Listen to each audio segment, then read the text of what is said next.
Assalamualaikum warahmatullahi wabarakatuh. Selamat sore teman-teman. Kembali lagi di Pod Sedikit, podcast asik diskusi intelektual bersama saya Fadli Hasan. Nah, kali ini kita kedatangan tamu yang sangat istimewa, jauh dari Malang, salah satu kota terdingin yang ada di Indonesia, yaitu Associate Prof. Dr. Hajah Diah Karmiati MSI. Selamat datang Prof di studio kami. Terima kasih Mas Fadli Prof. Hasan. Iya Prof. Waduh. Sama ya kayak nama ini. Nama apa? Pembawa acara ulung di tahun-tahun ya Fadli Hasan. Oh iya, ada. Oh iya. Iya, jangan-jangan orang tua Anda mengidolakan. Aduh, kurang Fadli paham. Hasan. Fadli Hasan. Yang ya. paham angkatan saya kali ya. Mungkin sudah enggak kenal. Selamat datang di Unamin terima Prof. kasih, Selamat datang. Fadli. Iya Prof. Pertama kali datang ke Papua nih Prof. Ya. Iya ya, pertama kali ya Prof. Pertama kali saya Oke. ke Papua dan ke Sorong ini. Dan ke Sorong juga Ya, Prof. betul. Waduh, gimana nih kabarnya Prof? Awalnya saya mau pergi sendiri tuh. Iya. Karena emang saya ditugasi dari kampus. Oke. Kemudian saya pikir Papua gitu Iya, ya. iya. Sorong, Papua gitu. Anak-anak juga sudah ini jauh amat Bu gitu. Terus ya baiklah, terus saya ini izin ke Pak Direktur. Pak Direktur saya bawa suami ya, saya gitu. Oh iya. Ya silakan gitu Oke. ya. Sebenarnya itu karena khawatir aja. Ini kan tempat baru Oh yang iya, saya iya, kunjungi. iya. Kemudian Papua gitu kan ya. Nah, tapi dekat sebelum berangkat tuh saya dapat informasi dari teman-teman yang sudah pernah ke Sorong. Oke, iya. Sorong itu isinya wong Jawa tok gitu ya. Jangan yang tersinggung nih. Oh ya. iya Bro. Yang berkulit gelap ini. Iya. Jadi gitu isinya wong Jawa tok gitu isinya Bro. orang Jawa semua Iya, gitu. Kemudian benar. jangan seperti yang dibayangkan gitu ya. Benar, Terus Prof, siap. ada masyarakat yang masih begini-begini Iya, enggak iya, gitu. enggak. Wah, itulah yang kemudian saya makin ini aja nyaman aja gitu ya secara Iya, psikologis. iya. Oh, ya udah berarti yang saya kunjungi itu enggak jauh berbeda gitu ya dengan Siap. saya gitu. Enggak jauh beda sama Malang ya Prof ya? Ya, pikiran saya begitu. Ya, mungkin setelah melihat kenyataannya jauh-jauh dikit lah. Lebih ramai di sana ya. Di sini panas Prof. Betul, Panas ya. dibanding Itu yang sana, kesan Prof. pertama Kesan itu pertama memang panas ya? ya. Ya, setuju Prof. Mohon izin Prof, untuk memperkenalkan Prof. Prof selaku Wakil Direktur 1 Direktorat Program Pasca Sarjana Universitas Muhammadiyah Malang. Betul. Pasca Sarjana Malang ya Prof ya. Berarti lanjutan dari Sarjana Strata 1, lanjut S2, S dan S3. S3, betul. Oke. Mohon izin Prof di sana untuk pascanya berapa Prodi. program studi ya? Kami punya 16 ya. 16 prodi itu yang 4 adalah program doktor. Oke. Kemudian yang 12 ya, 12 itu program magister S2. Oke. Ya. Kabarnya Prof gimana nih kabarnya nih semenjak dari Malang terus pertama kali ke Sorong, perbedaan cuaca seperti apa karena saya habis baca berita tadi Malang lagi ekstrim dingin banget ya Prof. Betul. Ya. Kebetulan kemarin sebelum ke Sorong itu di kampus juga ada kegiatan yang harus keluar kampus juga selama 3 hari. Jadi tanggal 12 malam itu saya baru pulang dari kegiatan. 3 hari itu ada raker, kemudian saya langsung prepare untuk berangkat jam 2 pagi tanggal 13 untuk ke Sorong. Waduh, padat. Itu Padat ya Prof ya. jadi lumayan lah kondisi fisik ya mungkin agak menurun ya, tetapi kemudian di perjalanan sudah bisa istirahat. Saya di pesawat 2 kali tidur terus. Kemudian dijemput oleh Pak Warek 1, diajak makan, kemudian sampai hotel saya tidur lagi. Istirahat lagi ya jadi Prof ya. karena itu sudah bisa nyaman. Ya, alhamdulillah. Sore kemarin sudah lebih bagus lah. Lebih baik, ya. alhamdulillah. Ya, nah, ini kan pertama kali datang ke kampus Universitas Muhammadiyah Sorong nih, Prof, Unamin. Ya. Kesan pertama, Prof? Saya merasa ini ya, menjadi optimis gitu ya, bahwa perguruan tinggi Muhammadiyah itu akan bisa mencapai yang kondisi yang optimal ya. Jadi apalagi sudah masuk lalu bertemu dosen-dosen muda yang sangat girohnya itu masih sangat terlihat gitu. Nah itu menjadikan saya lebih optimis ya untuk kemajuan perguruan tinggi Muhammadiyah meskipun di luar Jawa.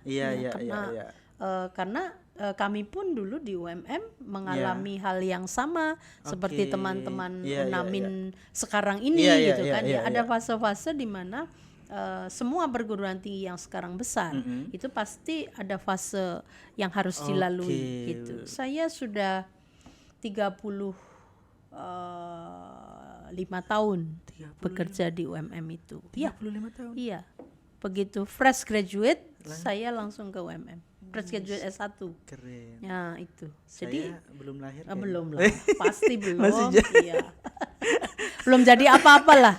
Bapak Ibu Anda mungkin juga belum bertemu tuh. Belum, Prof. Nah iya.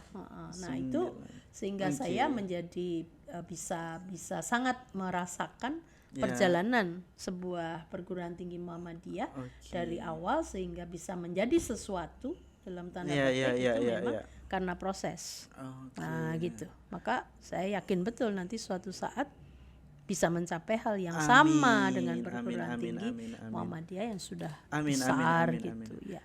Universitas Muhammadiyah Belang itu salah satu universitas terbesar swasta ya, Prof, ya di Indonesia, Prof. Betul, di Indonesia. Di Indonesia sudah masuk dari kampus saya, dari alumni UAD, UMY sama UMM. Ini tiga ini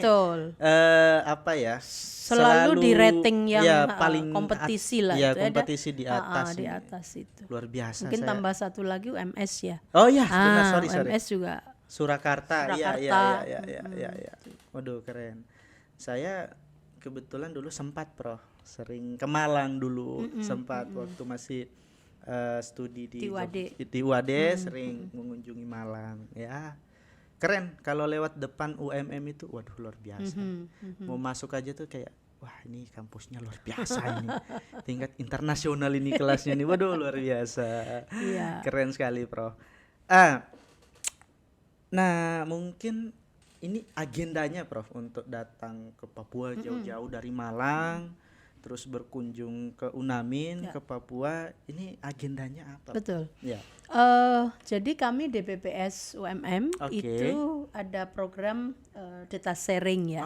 Data sharing itu pendampingan ya, bahasa ininya pendampingan kepada para dosen yang salah satu tujuannya itu adalah agar mereka bisa meningkatkan ya kualitasnya secara akademik, secara sumber daya manusia gitu, di mana DPPS merasa itu menjadi kewajiban kami gitu ya, untuk sama-sama bisa meningkatkan ya, kualitas baik secara akademik maupun secara sumber daya manusia. Karena itu kan yang nanti akan mengarah kepada kampus unggul itu kan di sana. Berhubungan dengan akreditasi institusinya ya, Prof ya. Oke, keren ya. Seharusnya memang kami banyak belajar, Prof. Ya. Oleh karena itu kan pasca UMM ini kan berpikir kenapa ketika kita datang itu harus diundang terlebih dahulu? Kenapa tidak kita yang proaktif ya untuk datang, kemudian membiayai diri kita sendiri, ya, kemudian di sana mendapatkan sesuatu. Nah, ini saya kira yang menjadi misi dari DPPS UMM itu seperti itu. Jadi selain saya, itu ada Bapak Ibu Kaprodi, kemudian Pak Direktur juga, Pak Wadir II juga, ke berbagai perguruan tinggi Muhammadiyah di seluruh Indonesia. Berarti semua? Ya. 272. Iya, tidak semua Oh, itulah. tidak semua. Karena kami kan tidak sebanyak itu. Iya, Prof, ya.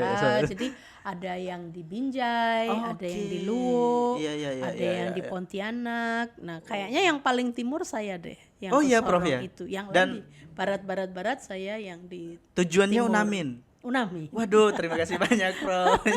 Unamin sudah menjadi tujuan betul. dari program dari Universitas Muhammadiyah Malang. Nah, tadi berarti pengembangan secara institusi secara keseluruhan ya, Prof, ya. Terkait akreditasi, peningkatan akreditasi untuk mencapai unggul nih, Prof, ya. Nah, dari proses untuk menempuh ke sana, kami yakin dari semua institusi semuanya akan mengarah ke sana. Betul, ya, Prof. ya. Kira-kira proses apa yang harus ditempuh untuk mencapai itu, Prof? Itu kan salah satu yang tadi kebetulan saya juga ikut, Prof, kegiatannya di sebelah, terkait hal tersebut gitulah, terkait peningkatan akreditasi ini, betul. Jadi kan cita-cita semuanya itu adalah kampus unggul ya. Kampus unggul Prof, dengan kata lain dia akan diakui terakreditasi. Ya, minimal secara nasional kan begitu. Nah, untuk syarat menjadi kampus unggul itu kan pasti dibarengi dengan SDM yang berkualitas, mahasiswa yang berkualitas, kan begitu ya. Kemudian dosen-dosen yang profesional gitu ya. Nah, ini semua yang harus kita upayakan agar nanti bisa tercapai kampus unggul ini. Kan begitu. Maka salah satu tadi yang kita sharingkan itu adalah bagaimana meningkatkan jabatan fungsional para dosen, bagaimana mereka bisa membuat karya ilmiah yang siap dipublikasikan misalnya. Nah, hal-hal seperti itu yang kemudian kita sharingkan bersama agar mereka aware ya bahwa kewajiban mereka itu tidak hanya tanggung jawab personal atau pribadi tapi juga tanggung jawab institusional. Secara institusi ya, Prof. Karena kalau seperti saya misalnya tanggung jawab personal mungkin saya bilang saya udah selesai. Ya kan? Udah pernah menjabat apapun di UMM gitu ya. Terus sudah jadi doktor. Sudah punya mahasiswa banyak. Alumni di mana-mana. Itu kan sebenarnya saya udah selesai. Tapi satu, GP ini kan belum saya capai secara officially. Jadi associate professor tuh belum profesor loh. Karena saya masih lektor kepala. Nah, itu sudah disebut sebagai associate professor. Maka Pak Warek nyebut saya prof itu sebenarnya saya agak gimana gitu ya.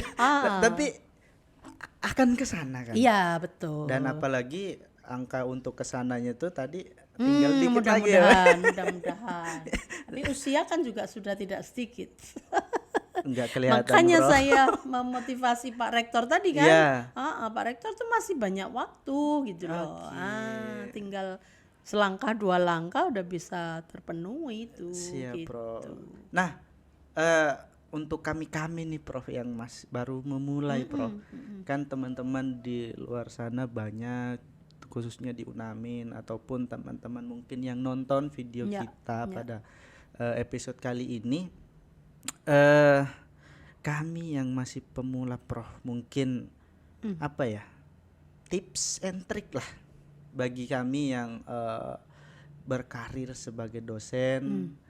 Pengalaman Prof yang udah 35 tahun, waduh itu saya rasa udah sangat panjang. Kira-kira Prof untuk kami, masukan untuk teman-teman. Saya kira yang paling pertama ya, karena kalau sudah nawaitunya itu menjadi dosen, ya itu kan harus benar-benar menghayati ya. Jadi menyadari peran sebagai dosen itu apa, itu yang pertama. Pasti nanti akan berinteraksi dengan sesama dosen, dengan pimpinan, dengan mahasiswa, itu kan kita harus pandai untuk menempatkan diri pada situasi-situasi di mana kita itu saya kira yang pertama. Kemudian yang kedua, karena kita berkhidmat di Muhammadiyah, maka Muhammadiyah itu harus kita pahami bagaimana visi misinya, bagaimana mereka kemudian melaksanakan amal usahanya amal di usaha dunia Muhammadiyah. pendidikan terutama itu. Dan yang paling penting adalah Anda harus punya apa yang disebut sebagai corporate culture ya.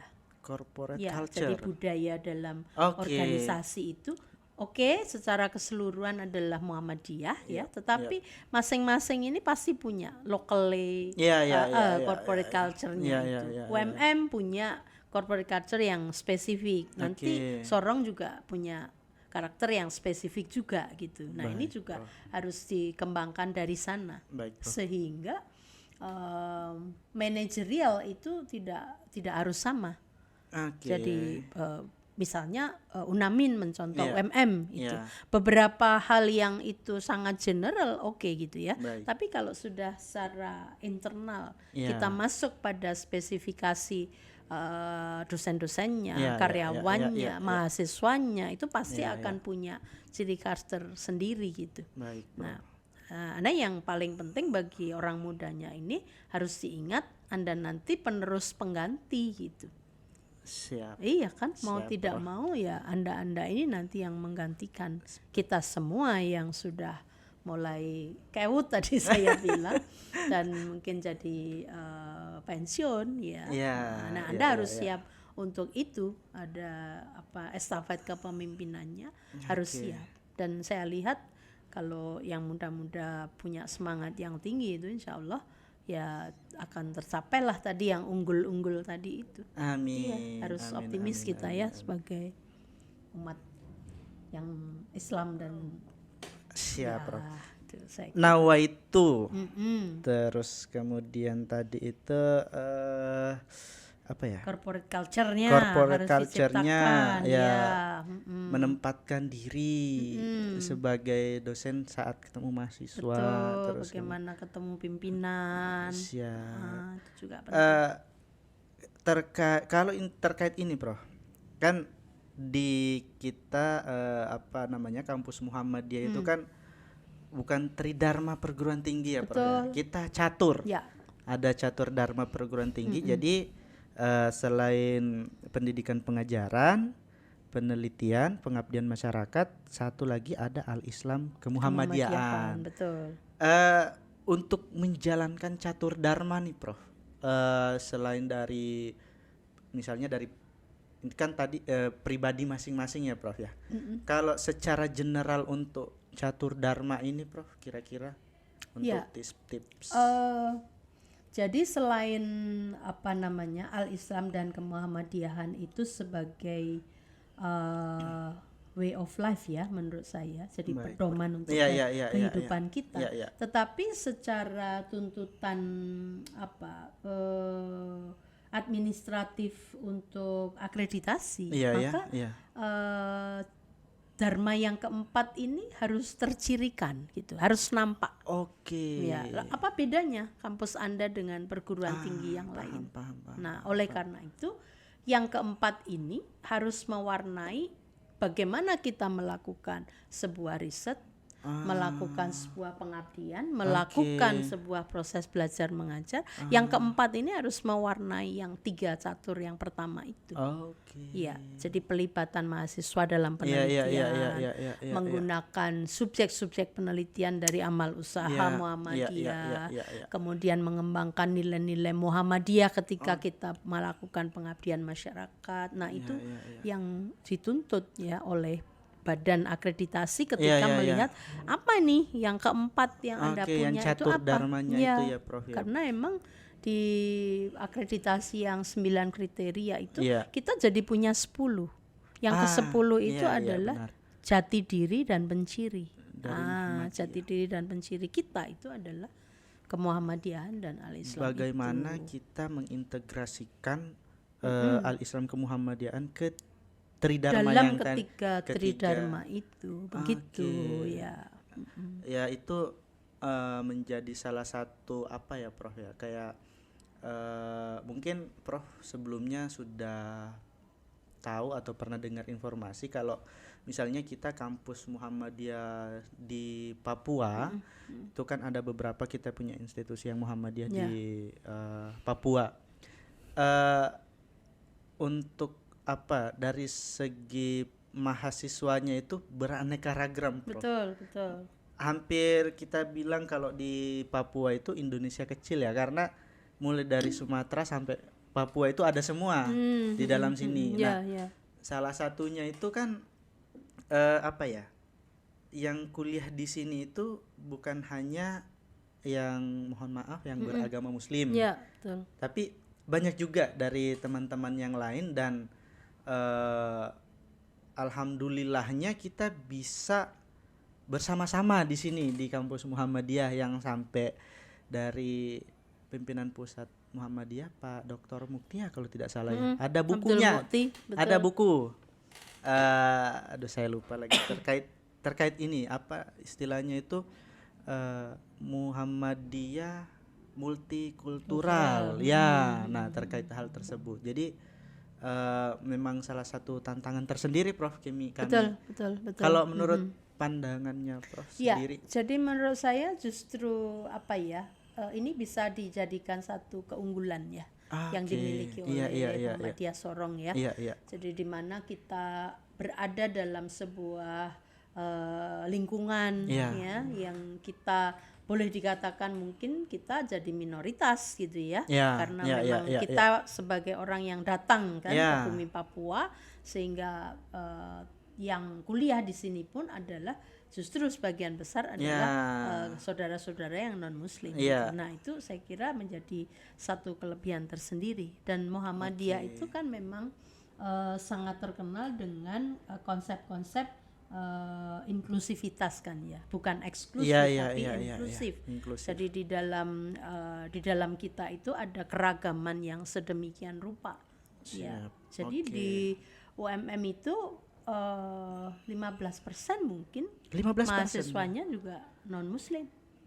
Kami kurang lebih, saya lupa pasti Prof, lebih besar deh, sekitar 50-an kalau nggak salah.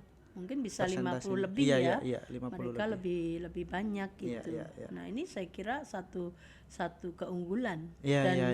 Dan ini tadi yang saya sampaikan kepada Pak Rektor dan teman-teman bahwa ketika kita menjalin sebuah kolaborasi kerjasama itu kita tidak harus membatasi diri dengan yang misalnya sama Muslim, ini tidak perlu karena realitasnya kita punya mahasiswa yang Muslim sedemikian banyak. Nah mereka pasti punya jejaring juga, ya kan. Nah itu bisa dimanfaatkan untuk pengembangan kerjasama, dan saya kira itu akan menjadi nilai tambah yang luar biasa. Sangat luar biasa, Prof.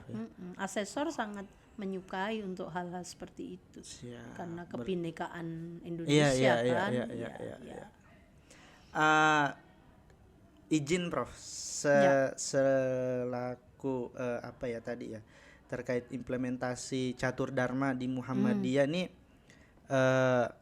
salah satu hal yang mungkin juga menjadi apa ya kalau mau dibilang ya, dari keempat catur ini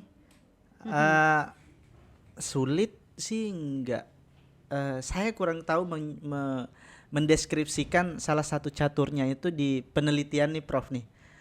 Karena di fakta atau realitanya itu banyak teman-teman yang agak sedikit terkendala di salah satu catur dharma ini. Nah, dari kira-kira untuk apa ya, tips and triknya terkait penelitian Prof, apalagi sampai bisa publish ke internasional dan segala macam, karena sebelumnya saya lihat apa ya, akun Google Scholar-nya Prof itu sangat luar biasa sekali Prof.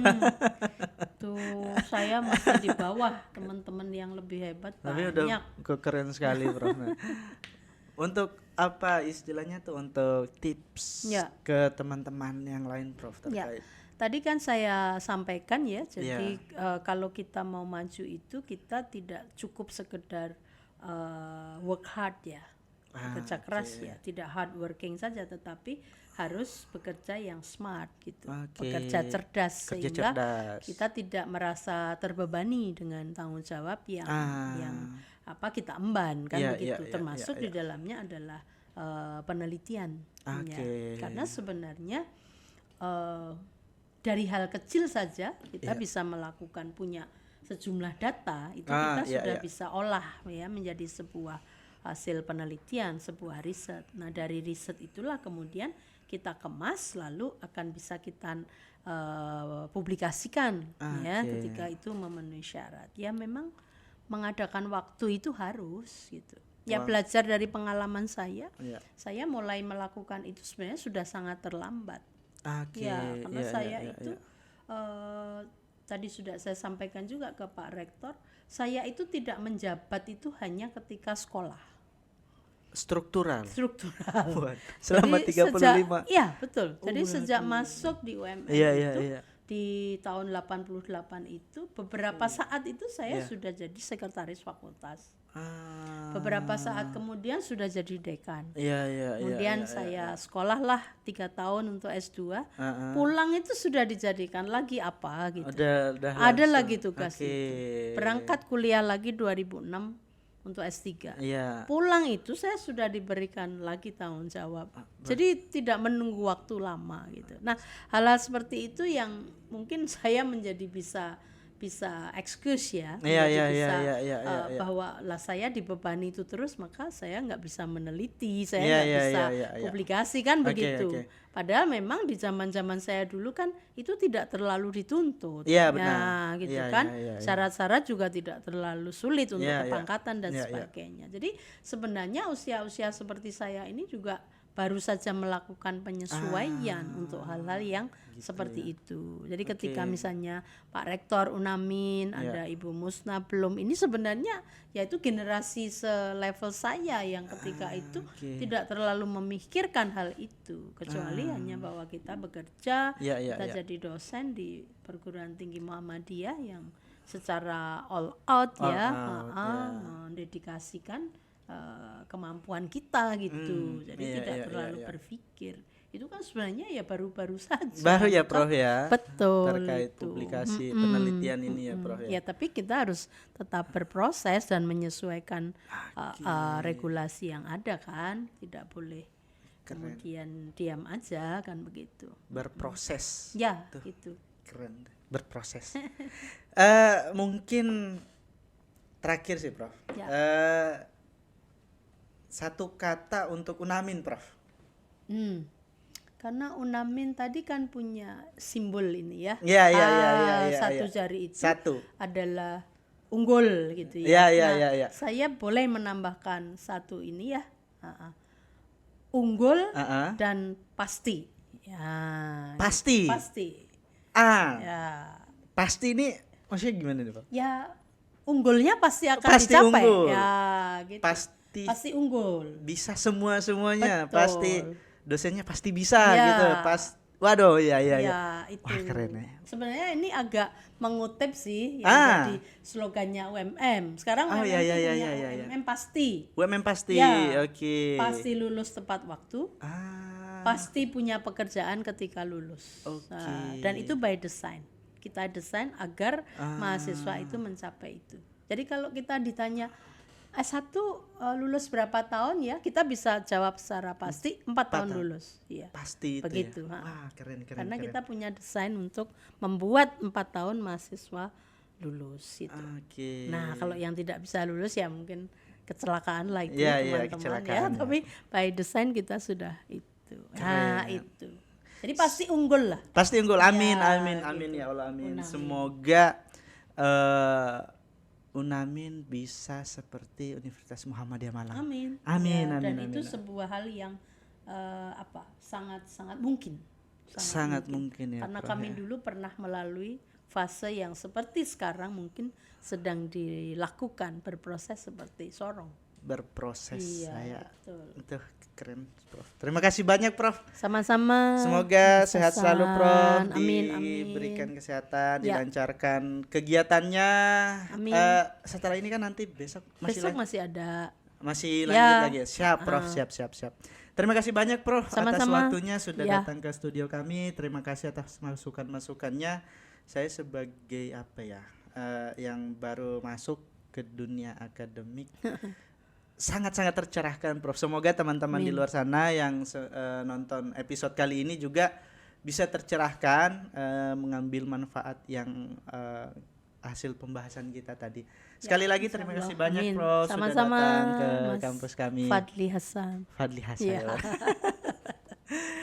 Baik, teman-teman, itulah diskusi kita tadi bersama Associate Profesor Dr. Haja Diah Karmiati MSc. Untuk teman-teman teman seprofesi ataupun teman-teman mahasiswa ataupun yang menonton video ini, berproses. Keren satu katanya, berproses, teman-teman. Baik, teman-teman, jangan lupa untuk like, subscribe, and comment semua sosial media yang dipunyai Unamin TV, dan jangan lupa follow juga, ada TikTok, Instagram, YouTube, ada Facebook, dan platform sosial media lainnya. Mungkin itu saja dari saya, lebih dan kurangnya saya mohon maaf. Saya undur diri. Assalamualaikum warahmatullahi wabarakatuh dan selamat siang. See you next episode.